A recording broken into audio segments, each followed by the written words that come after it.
की कामगारांच्या न्याय हक्कासाठी आपल्या प्रधान संस्थांनी आम्हाला मार्गदर्शन करावं.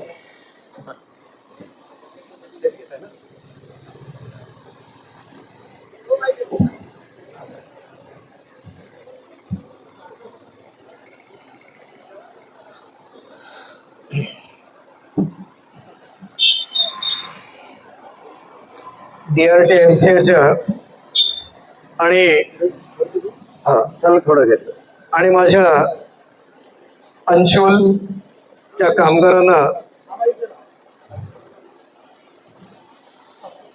नम्र अभिवादन करून एका बाजूला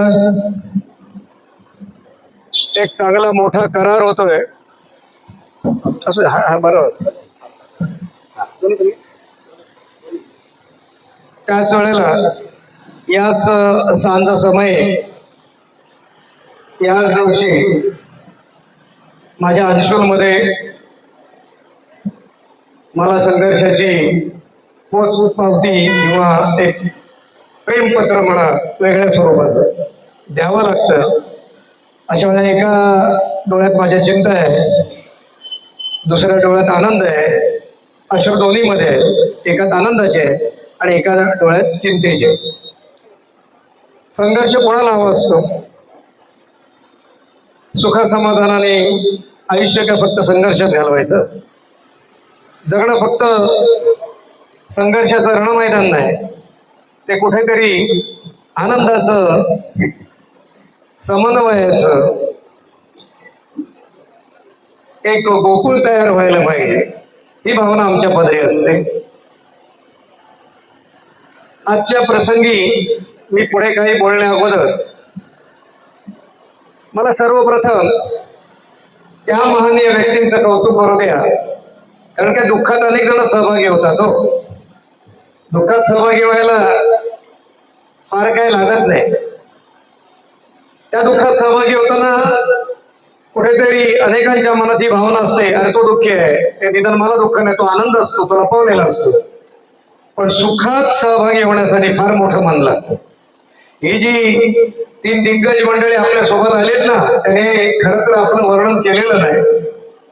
असे मित्र लाभणं हा आमचा स्वतःचा तर गौरव आहेच, पक्षाचा आहे, संघटनेचा आहे, पण ते आपल्या सगळ्यांसाठी ते मोठे ललाम होते. अगदी थोडक्यात एकेकाचा उल्लेख आपल्याला आवर्जून ओळख करून देतो. हे नाना ऐके ज्यांनी तुम्हाला रायगडची चेतना जागृत केली. रायगड मी कायम सांगितलं, रायगड जिल्हा कोणाचा? शिवछत्रपतींचा. ही जी वेगळी प्रेरणा तुम्ही आज घेऊन जाणार या समारंभानंतर, ती दीर्घकाळ तुम्हाला सोबत करेल, तुमच्या संघर्षात सुद्धा आणि तुमच्या आनंदात सुद्धा. कारण त्यांनी सांगितल्याप्रमाणे रायगड जिल्ह्याने फार मोठा अवतार दिलेला आहे. शिवछत्रपतींपासून ते आपल्या अगदी दिबा पाटलांपासून आणि आता जयंत पाटलांचा त्यांनी उल्लेख केला, त्यांच्या घरात बाबासाहेबांचं वास्तव्य होतं. दुर्दैव असं एक काळ एवढा बदललाय की पुढे त्याच नेत्यांच्या ताब्यातीलच म्हणायला पाहिजे, नेतृत्वाखाली म्हणणं थोडं धाडसाचं ठरेल. तो शेतकरी कामगार पक्ष कधीतरी खरोखरीच शेतकऱ्यांचा आणि कामगारांचा आज दुर्दैवच आहे की तो आज शेती आणि कंत्राटदारांचा पक्ष झाला. फक्त त्याच पक्षाची अशी अवस्था आहे का? नाही, अनेक पक्षांची अशी अवस्था आली आहे. ज्या विनोदनी उल्लेख केला, या 25-30 वर्षापूर्वीच्या घोषणा आहेत. कामगारांना मी श्रीमंत करायला निघालो होतो, तेव्हाची पण एक घोषणा आहे. सॉरी, विनोदनी नाही, आमच्या दिलीपनी. तर दिलीप ती घोषणा थोडा विसरला की तुम्ही जरा लक्षात ठेवा. कामगार म्हटलं श्रीमंत माझा व्हायलाच पाहिजे, पण एक घोषणा अशी लिहिली होती, आधी नीतिमंत आणि मग श्रीमंत. आणि तो रचला तर फेकला तर दगड आणि रचला तर गड कुठल्या संदर्भात होता, त्याचा अर्थ खूप मोठा होता. या महाराष्ट्रात आता मी नाव नाही घेत, त्या शुभप्रसंगी कशाला कोणाला टीकेचे प्रहार करायचे, पण तुम्हाला कळलं पाहिजे, तुम्ही हुशारात सुज्ञात, तुम्हाला तत्काळ कळेल की मराठी माणसाचं नाव घेऊन पक्ष काढायचे. आणि मराठी माणसं म्हणजे कोण? काय नाही, कुठले उद्योगपती, कुठले व्यवस्थापकीय तज्ञ, कुठले मोठमोठे व्यावसायिक, तो मराठी माणूस म्हणजे सर्वसामान्य कामगार. 90-95% मराठी माणूस म्हणजे कोण आहे? कामगार आहे. पण त्याच कामगारांची फसवणूक करायची, त्यांचेच संप फोडायचे, त्यांनाच बरबाद करायचं आणि मग कामगारांच्या हातात दगड द्यायचे आहे. कामगारांनी एकमेकी डोकी फोडत बसायची, संप फोडायचे, कामगार चळवळ नष्ट करायची. हे धंदे केले, ते फेकलेले दगड होते. आणि हे दगड कोणी गोळा केले? मी भाषणात सांगतो, यात त्यांच्याच नेत्यांनी, मी म्हणणाऱ्या मराठी माणसांसाठी पक्ष काढलेल्या या नेत्यांच्या सगळ्या पदाधिकाऱ्यांनी ते दगड गोळा केले आणि स्वतःचे गड बांधले. त्याचा उल्लेख म्हणून मी तो मुद्दाम ती गोष्ट सांगत होतो. या गोष्टीतनं कसं आहे, बात निघली तो दूर तलक जाएगी. गोष्ट एवढी पुढे पुढे जात गेली की ज्या ह्याच नेत्यांनी म्हणजे डॉक्टर बाबासाहेब आंबेडकर, ज्यांनी मेल्या मनांच्या माणसाला हाच शब्द वापरला पाहिजे, त्यांच्यात त्यांनी प्रेरणा जागी केली. त्या मृण्मय मनांमध्ये अमृतत्व टाकलं. आणि हे मराठी माणसांसाठी म्हणणारे नेते महाराष्ट्राला काय सांगते झाले, काय म्हणाले? कारखाना जगला तर कामगार जगेल. जसं काही कामगार जन्माला आले कारखाना जगवायलाच, फक्त कामगारांना गरज आहे, मालकांना नाही, व्यवस्थापकांना नाही.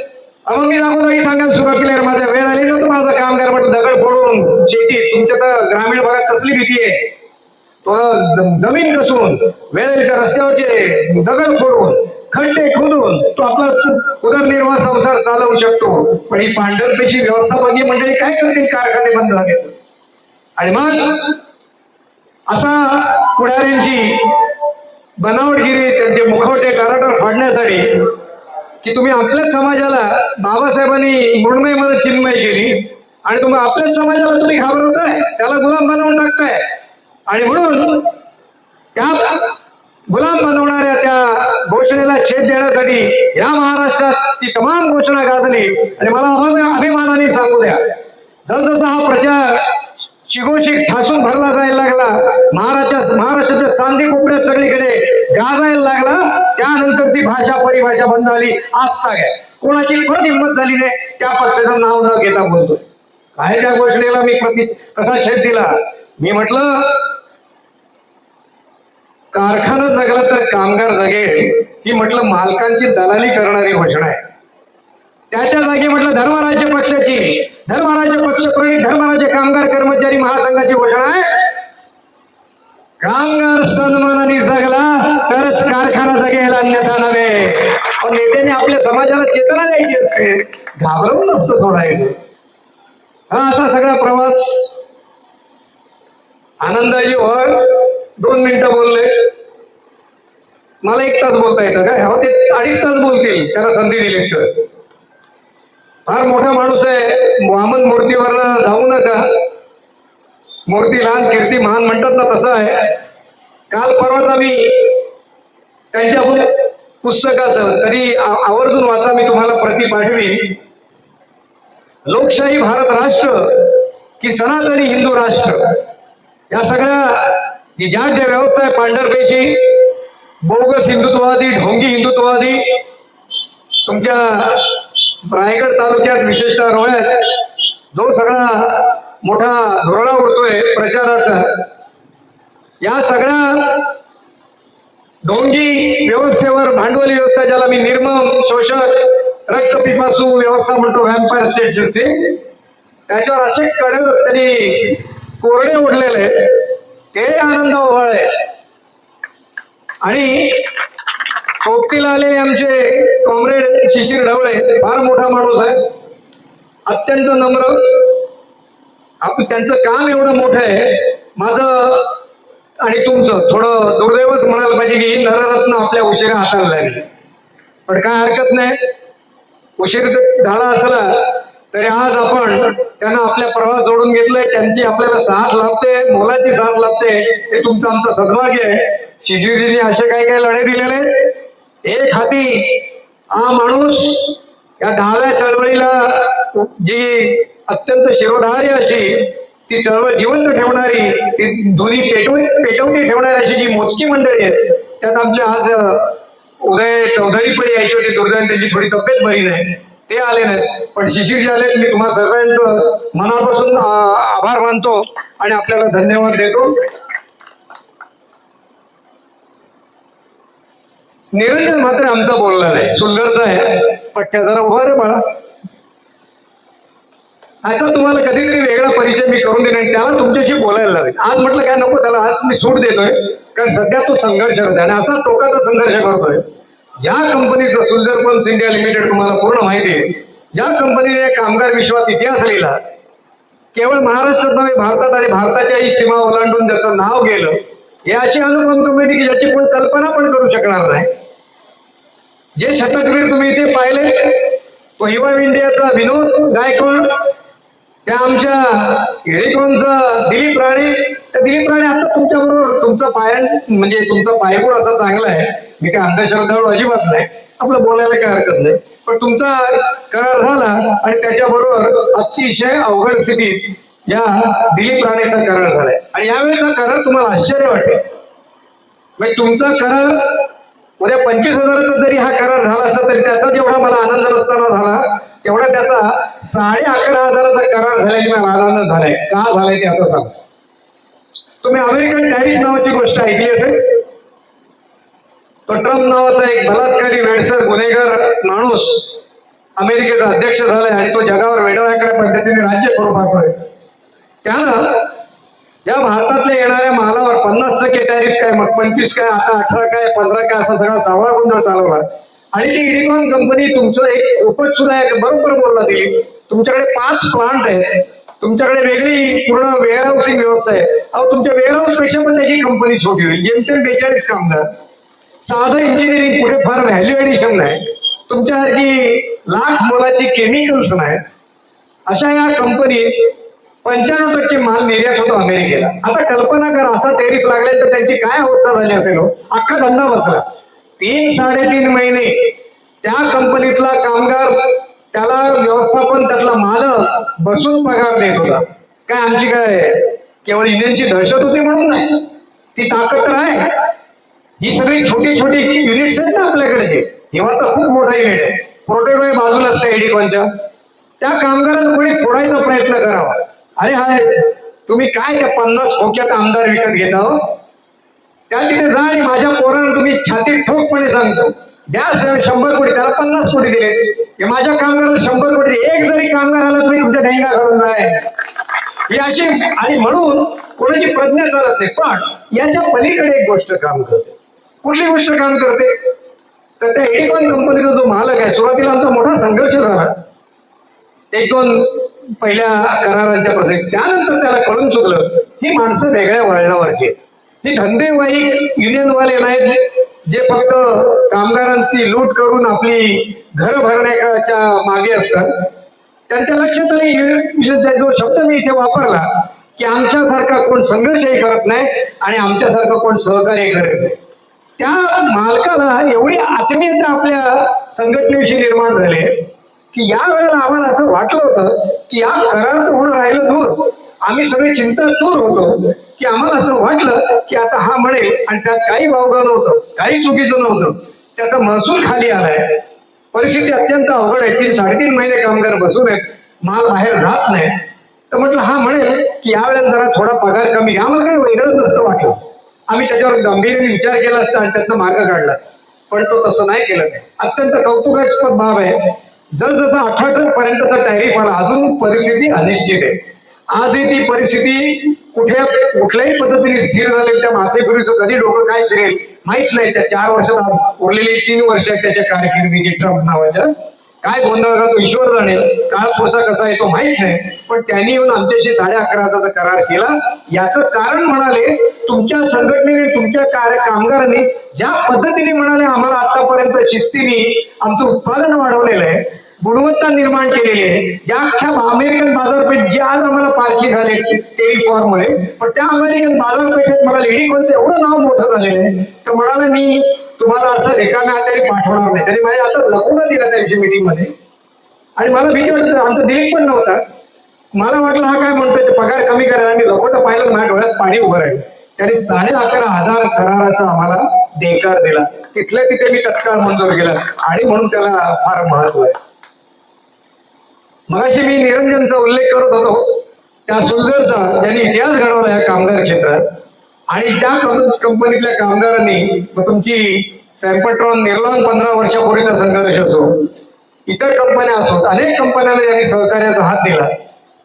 जे केव्हाच 2007 साली टाइम्स ऑफ इंडियात माझा मोठा फोटो आला 1 लाखाचा बोनस दिल्याबद्दल, आणि नंतर तिथले कामगार 1 लाखाचा पगार पण घेते झाले. मी हे कशासाठी सांगतोय, निरंजनचा आवर्जून उल्लेख कशासाठी करतोय ते फार महत्वाचं आहे. कारण त्यांच्या या सुंदर आणि तुमची कंपनी, ती अंशुल कंपनी आणि सुंदर कंपनी यात कुठेतरी एक समान धागा धावतोय. तो कुठला आहे? तर दोन्ही कंपन्या बहुराष्ट्रीय. एक काळ एक असा होता की बहुराष्ट्रीय कंपन्या उत्तम वेतनमान कामगारांना सेवा सुविधा देणाऱ्या होत्या.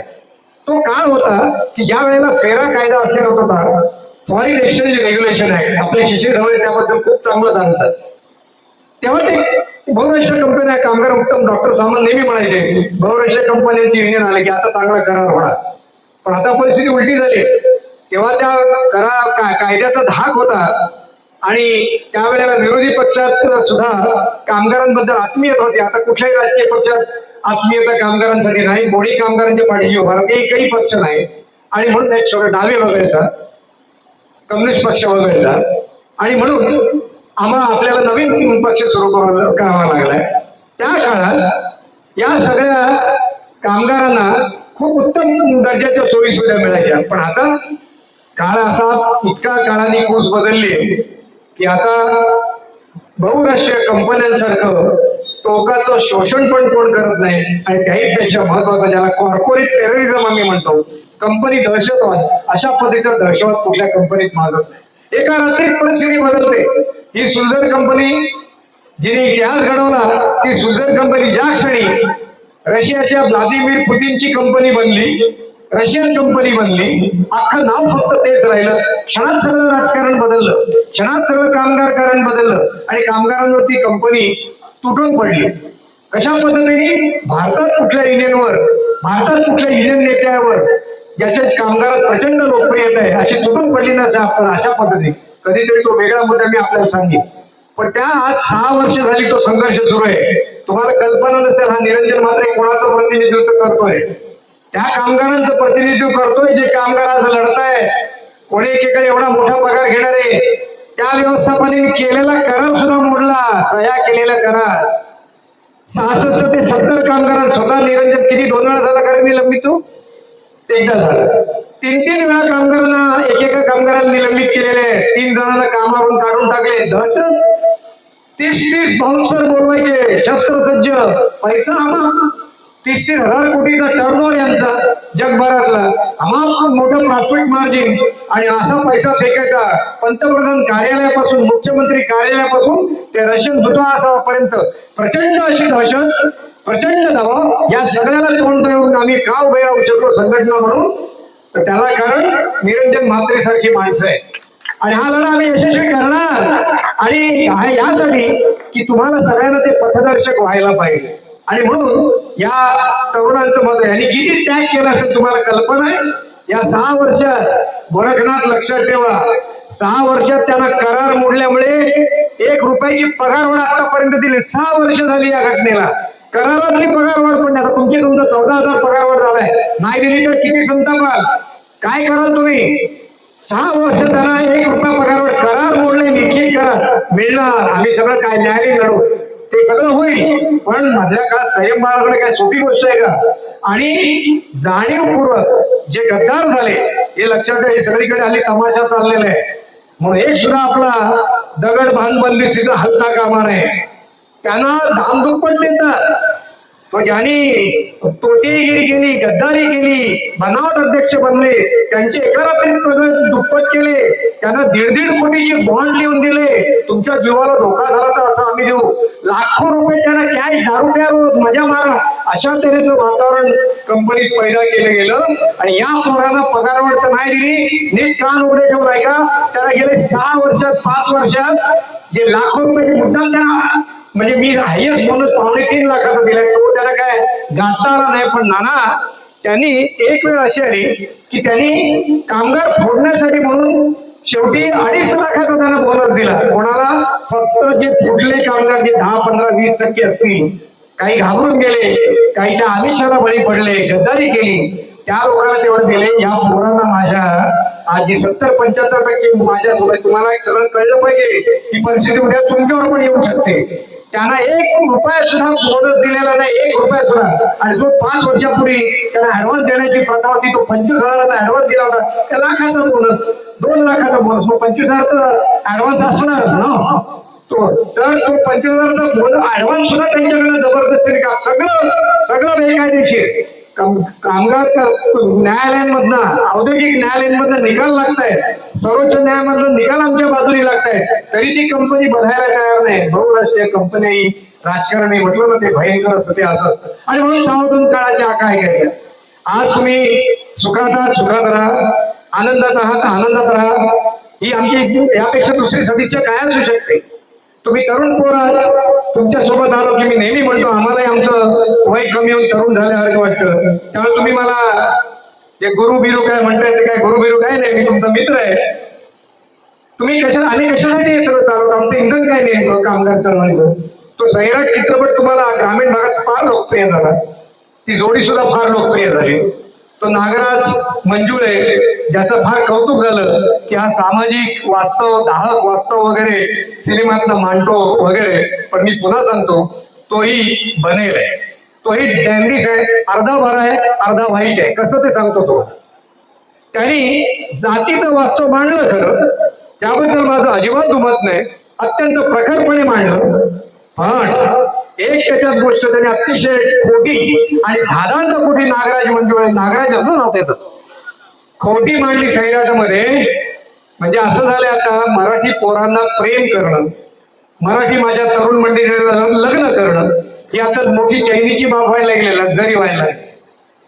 त्या तिथे तो चित्रपटात दाखवतो ते सामाजिक जातीचं वास्तव 100% सत्य आहे, त्याबद्दल त्याचं मनापासून कौतुक. पण सिनेमाच्या शेवटी तो काय दाखवतो, त्या प्रेमी युगलाची हत्या त्या मुलीचा भाऊ करण्यापूर्वी काय दाखवतो. तुम्हाला ते छान जगताना दिसतात, त्यांचे फार छान पगार वाढलेले, दोघांनाही उत्तम पगार, उत्तम घर घेतात. हे आता कोणाच्याही नशिबी असलेली गोष्ट नव्हे. होतं का? असं होतं बिना संघर्ष, काय युनियन नाही, काय नाही, आपसूक केवळ चांगलं काम केलं म्हणून हे दिवस विसराव. हे सगळं धादांत खोटं आहे. कारण नागराज मंजुळेंनी जाती व्यवस्थेवर प्रहार करण्याची हिंमत जरी दाखवलेली असली ना, तर तो असो की अन्य कोण असो, मला काही व्यक्तिवाचक बोलायचं नाही, कोणी असो, आज या भांडवली व्यवस्थेवर प्रहार करायची एकाची कोणाची हिंमत नाही. कारण ती एवढी भयानक ताकदवान आहे, ती तुमच्या कुटुंबाला येऊन कोसळते. जर तुम्ही त्याला विरोध केला तुमचे मुर्दे पाडते.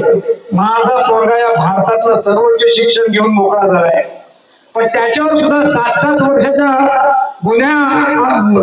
गुन्ह्याची कलम लावून त्याच्यावर FIR दाखल केले. का? तर मी बदलत नाही. हा पोरगा, उच्च शिक्षित पोरगा घाबरेल, मग त्याच्या बापावर दबाव येईल, माझ्या बायकोची, माझ्या कुटुंबाची. तुम्हाला कल्पना पण नसेल अशी भयानक बदनामी या सगळ्या व्यवस्थेने केली. हा सगळा आम्ही या निरंजन सारखे शिलेदार आमच्या सोबत राहिले, कारण यांच्या आतले दिवे पेटलेले. गौतम बुद्ध सांगून गेलाय, आत्मदीप भव, कृष्ण गीतेत सांगून गेलाय, उद्धरेत आत्मना आत्मना. एकदा तुमच्या आतले दिवे पेटले ना की बाहेरच्या सूर्यप्रकाशाची तुम्हाला आवश्यकता भासत नाही. आणि अशा लोकांना, तुम्ही त्यातलेच आहात, उद्या तुम्ही त्याच परंपरेतले असणार आहात, तर अशा लोकांना कोणी विकत घेऊ शकत नाही आणि अशा लोकांना कोण धाक दाखवू शकत नाही. 14,000चा करार होताना मी तुमचं कौतुक करतो, ते तुमच्या एकोप्याचं फळ आहे, तरी मी त्यात समाधानी नाही. कारण अनेक गोष्टी काय व्हायच्या राहून गेले. का आता काय तसं आहे की दबाव आपल्यावर एवढा मोठा आहे की आजूबाजूला सगळं सामसूम आहे. कामगार चळवळ मोठोपणे झाले, ज्या सिस्टीचा तुम्ही उल्लेख केला, बनावट पगारवाढी सांगण्याचा जमाना आलेला आहे, कामगारांना फसवण्याचा जमाना आलेला आहे, लढणं संपवण्याचा जमाना आलेला आहे. काळे कामगार कायदे, ज्याला संहिता म्हणतात 4, त्या आपल्यावर येऊन कोसळलेल्या आहे. अशा सगळ्या विपरीत वातावरणात कामगार चळवळ टिकवून ठेवायची, चांगले पगार वाढ करायच्या, या गोष्टी आता सोप्या नाही मित्रांनो राहिलेल्या. आणि अशा परिस्थितीत आपल्याला सगळ्यांना एकोपा, एकजूट, शिस्त ही अत्यंत कठोरतेने आणि अतिशय डोळ्यात तेल घालून राखावी लागेल. कारण एक लक्षात ठेवा, मी नेहमी सांगतो ते, संकट यायची असतील ती खुशाल येऊ द्या, पण त्यांना आपण पावलं बहाल नाही करायचं. आपण त्यांना या म्हणून पादुका बाहेर नाही करायच्या. त्यांना त्यांच्या पावलं यायचे. संकट सगळ्यांवर येतात, संकट सज्जनांवर येतात, संकट दुर्जनांवर येतात, खुशाल येऊ द्या, पण आपण कधी त्याला निमित्त ठरायचं नाही. आपल्या वागण्यामुळे संकट आली म्हणून कधी आपल्याला शोक करणं लागू नये, आपल्याला पश्चाताप करावा लागू नये. यासाठी करार झाल्यानंतर, चांगले पगार घेतल्यानंतर आपण स्वतः चांगल्या प्रकारची कुटुंबियांच्या, पत्नीच्या, मुलाच्या, लहान मुलांच्या नावाने PPF म्हणा, जमिनीत गुंतवणूक म्हणा, गाड्या घोड्यांमध्ये गुंतवणूक करू नका. गाड्या ज्या दिवशी तुम्ही घेता चकचकीत, त्या घेतल्यानंतर मोटरसायकल पर्यंत मी समजू शकतो, पण माझा आता पगार वाढला, मी शेजाऱ्याला कसं दाखवू, दुसऱ्याला कोणातरी नातेवाईकाला कशी माझी गमजा दाखवू, माझं शायनिंग करू. तर अशा समजुतीने कृपा करून त्या मोहात अडकून ज्या दिवशी तुम्ही गाडी घेता त्या क्षणापासून ती गाडी म्हातारी व्हायला लागते. आपल्याला तरी बालपणीनंतर एक तारुण्यावस्था असते, गाडीला असं काय नसतं. ती येतेच, ती तरुण म्हणून येते, आणि तरुण म्हणून आल्यानंतर त्याच दुसऱ्या दिवशीपासून ती थेट म्हातारी व्हायला लागते, आणि म्हणून तिची किंमत घसरते. आणि असं काही करू नका. पैसा अतिशय खुबीने जपा. जैन, गुजराती, मारवाडी या देशातले आणि जे आज नरसंहार करतायत ते ज्यू मंडळाचे जवनिस्ट आहेत. ही लोक पैसा खर्च करण्याच्या बाबतीत खूप काळजी घेतात. आम्ही मराठमोळी लोक 100 रुपये आमच्या खिशात नसतात, 10 रुपये असतात, आणि आम्ही त्याचे 100 रुपये करतो, 90 रुपये कर्ज घेऊ, गाडी घोडा घेतो. गुजराती, मारवाडी, गुर्जर संस्कृती, ज्यू संस्कृती काय करतात, जोपर्यंत खिशात 100 रुपये येत नाहीत तोपर्यंत 10 रुपये पण खर्च करत नाही. अतिशय एक कण पैसा सांभाळतात. चुकूनही तुम्हाला गुजराती माणूस किंवा ज्युअलिस्ट माणूस, इस्रायली ज्यांना म्हणता तुम्ही, कधी कर्ज काढून तुम्हाला गाडी घेताना दिसणार नाही. कर्ज काढून तुम्हाला फ्लॅट पण तुम्हाला गरज नाही. शहरातल्या एखाद्या मला कामगाराने एक वेळ सांगितलं, साहेब आम्हाला आता 40 सोडले नाहीत, आम्हाला फ्लॅट घ्यावा लागला. तुम्हाला गरज नाही, तुम्ही ग्रामीण भागात आहात, त्या ओगीच काहीतरी मोठं घर, मोठा बंगला, मग भाईला पूजेला बोलू, असले धंदे करू नका. पैसा पहिला, पुढचा काळ मोठा कठीण येणार आहे. आपल्याला शिशिरजीने इशारा देऊन ठेवलेला आहे, तो 100% जाजवले सत्य येणाऱ्या काळाची पावलं ओळखा, काळाच्या हाका ऐका. हे सगळं होणार आहे. आज जी मीटिंग झाली तुम्हाला कितपत कळलं मला माहित नाही, पण आजच्या आपल्या 5-10 मिनिटाच्या बैठकीत मी बरंच काहीतरी समजून गेलोय. आपल्याला इशारा देतो, यश मिळवणं सोपं असतं, पण यश टिकवणं आणि यश वाढवणं खूप कठीण असतं. आणि म्हणून एकाही पोराने भरतनाथ, तुमच्या त्यांची जबाबदारी आहे, ज्येष्ठ लोकांची, नुसतीच कमिटीची नाही, अतिशय जबाबदारीने वागायचं. तुम्ही पोरं भविष्यात संकटात आलात, आपलं जीवनमान उंचवलेलं अचानक खाली आलं, असं काय होऊ देऊ नका. आज त्याचं दुःख फार मोठं असतं. आपलं जीवनमान हळूहळू वाढवलेलं चांगलं, आणि जे दीर्घकाळ टिकेल एवढंच वाढवा. त्याच्या अतिरेकी अजिबात नादी लागायचं ना. हवं वाटलं थोडं खर्च करायचं, जमिनीचा तुकडा विकत घ्या. जमीन कसण्याची आपल्याला सवय ठेवा. म्हणून नेहमी मी सांगतो, ग्रामीण भागातल्या तरुणांना शहरी भागातल्या तरुणांना मी सांगू शकत नाही, ते सगळं विकवाद करून त्या शहरात आहे काय, फक्त फुकट मिळते ती प्रदूषित हवा. तुमच्याकडे जी हवा आहे खूप प्रदूषित आहे, त्याबद्दल तर मी बोललो, पण निदान तुमच्याकडे जमीन उपलब्ध आहे, तुमच्याकडे कसण्याची ताकद आहे, तुम्ही अजूनही हाडांनी मजबूत आहात, तर तुम्ही ते करा. गुंतवणूक करायची तर जमिनीत करायची, पण गाड्या घोड्या नाचवायच्या नाही. तुम्हाला मोटरसायकल हाऊस वाटते जरा घ्या, काय माझं काय हरकत नाही, अगदीच तुम्ही. पण व्यसनाधीनतेचा तर मला प्रचंड तिटकार आहे. मौज मजा म्हणून कधीतरी ठीक आहे, ते आपण करतो. तुमच्याबरोबर मी पण नाचीन, कारण काय, शेवटी मी तुमचा मित्र आहे, मी थोडाच बोलू तुमचा आहे, मी तुमचा मित्र आहे. मजा वगैरे सगळं असावं, फक्त सगळ्या गोष्टी प्रमाणात असल्या पाहिजे. आनंदाने राहायचं, कृष्णाचा संदेश आपल्या हृदयात ठेवायचा. कृष्ण कसा गोकुळ जिथे जायचा तिथे आनंदाचं गोकुळ निर्माण करायचं. मी खरं सांगू का, मोठेपणा म्हणून नाही सगळं, माझ्या लहानपणापासून मी चाळीत होतो, मी शाळेत होतो, मी कॉलेजमध्ये होतो, आणि शेवटी कारखान्यात होतो. जिथे गेलो, ही परमेश्वराची कृपा समजा, नियतीचा संकेत समजा, जे काय समजायचं ते समजा, पण जिथे गेलो तिथे आनंदाचं गोकुळ निर्माण केलं, आणि तेच माझ्या जगण्याचं इंधन आहे, माझ्या जगण्याचं दुसरं इंधन आहे. तर तुमच्या डोळ्यातला आनंद, तुमच्या जगण्यातला आनंद असा माझ्या शरीरावरच्या सहस्त्र रंध्रातून मी असा शोषून घेत असतो. जसे तुमची झाडाची पानं सूर्यप्रकाश आणि हवेतला कार्बन डायऑक्साईड शोषून घेत असतात, तो मी तसा शोषून घेत असतो. आणि जेव्हा तुम्ही आनंदी दिसता तेव्हा मी पुन्हा नवतरुण इथून जातो. मी पुन्हा 68 वर्षाच्या ऐवजी 46 वर्षाचा, 48 वर्षाचा होऊन जातो. ही तुमची मला लाभलेली देणगी आहे. ती तशीच माझ्या मस्तकावर तुमचा आशीर्वादाचा हात राहावा. या रोह्यातल्या, तुमचंच नाही, या रोह्यातल्या प्रत्येक कारखान्यातल्या कामगाराचं भलं व्हायला पाहिजे. आज ते इथे येत नाहीत याचा अर्थ त्यांना यायचं नाही असं नव्हे, त्यांच्यात ती हिंमत नाही. त्यांना घाबरवणारे पाहिजे आहेत या सगळ्या ज्या व्यवस्थेला काय किती काळ घाबरायचं आणि रोज किती मारायचं. थोडं थोडं मरण्यापेक्षा एकदाच सर्व आपला निर्धार करून आपल्या जीवनाचा एकदाच काय ते ढसाला लावा. मरायचं तर मरायचं, जगायचं तर जगायचं, पण निर्धार आपल्या जीवननिष्ठेला त्यागून, आपला आत्मसन्मान गमावून आपल्याला ते आयुष्य नकोय. कारण शेवटी मी आमच्या शहरातल्या कामगारांना सांगतो, मेल्यानं म्हटलं किती घाबरा, अरे किती पळा, त्या भीतीला सुद्धा काय मर्यादा ठेवाल की नाही. अहो तो 1000 मैलावरून भैया येतो, एक पानाचा द्यायला सांगतो, तो पानाचा द्यायला टाकायला सुद्धा हिंमत लागते की नाही.